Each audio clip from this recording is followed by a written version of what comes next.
The following program is appropriate for all ages and sensory friendly. 3, 2, 1.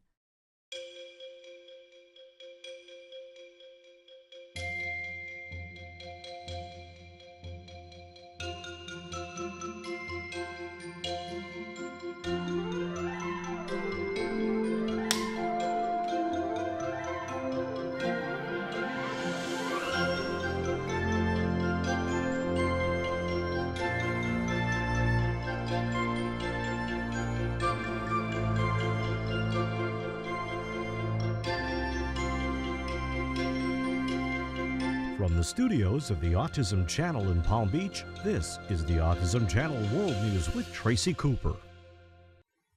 Thank you for joining us today.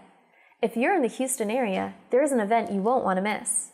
The University of Houston's Clear Lake campus will kick off its 2014 Autism Speaker Series on Saturday, January 18th, with a seminar that seeks to explain stereotypic behavior in people with autism.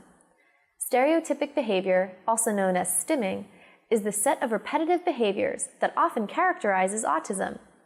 It can take the form of arm flapping, rocking back and forth, or repeating sounds or words. This seminar, hosted by graduate students, will help people better understand these actions, when they are appropriate, and also when and how they can be controlled. For more information, visit uhcl.edu. Following the news that Scotland's singing sensation Susan Boyle is on the autism spectrum, an even bigger star has stepped forward. Dan Aykroyd is an alumnus of Saturday Night Live and the star of beloved comedy films Ghostbusters and The Blues Brothers. He's also on the spectrum. The comedy legend opened up to the UK's Daily Mail in an extended interview, noting that he was also diagnosed with Tourette syndrome at age 12. However, unlike Susan Boyle, this diagnosis is not new. Rather, Aykroyd chose to conceal it for almost 30 years. In his interview, he continued, quote, "I also have Asperger's, but I can manage it.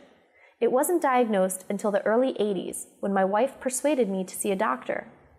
Nevertheless, Aykroyd's public disclosure could be inspirational for many on the spectrum, particularly those who didn't wish to talk about their own diagnoses. Autism World News will continue with Tracy Cooper right after this. So we are going to show you how, like, for example, in school or business, how we can help your children or you even sit more upright by improving those muscles through these exercises. And again, we're using no equipment, right? Yes. All right. Don't miss Coach Dave, an expert in exercise for those on and off the spectrum. I'm Jessamine Brown, and this is the Autism Channel. If it's on the spectrum, it's on this channel.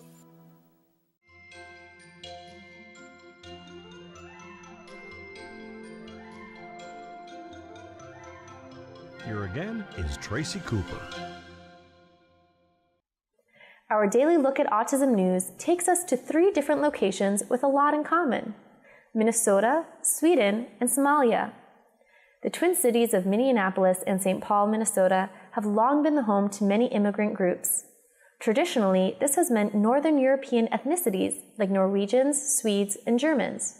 In recent years, however, the patchwork quilt of the upper Midwest has come to include an unexpected ethnic group: Somalis, whose East African roots are quite different from the Scandinavians who moved from one snowy land to another. The Somali community has done well for itself in the Twin Cities, especially considering the tumultuous status of their war-torn homeland. But all is not well for Somalis in Minnesota. A new study has confirmed that Somali children in Minnesota have a markedly higher rate of autism than non-Somali children in the state. The University of Minnesota and the CDC found that compared to the national rates in 1 in 88 and the unofficial 1 in 50, instead 1 in every 32 Somali children is on the autism spectrum. Furthermore, these children tend to fall on the lower end of the spectrum. Somali Minnesotans with autism are less likely to be high-functioning and more likely to have an IQ below 70. The average IQ is 100, meaning that this population tests significantly below average. A similar study in Sweden completes this uncanny triangle. There, Swedish researchers discovered that children of immigrant populations were more likely to be diagnosed with autism and other intellectual disabilities. One of the largest immigrant groups in Sweden is, again, the Somalis, who have moved from a country near the equator to colder climates in both Europe and North America.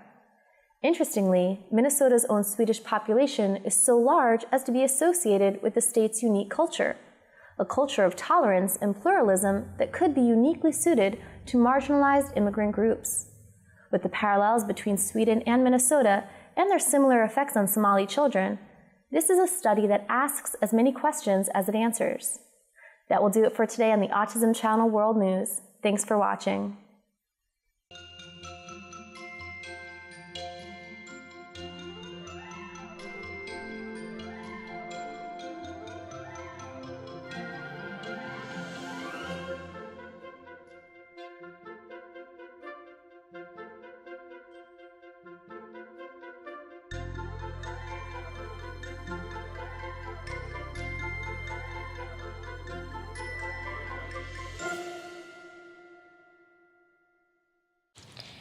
Everyone, this is Avalon from Nature Tracks with Avalon, and this is the Autism Channel.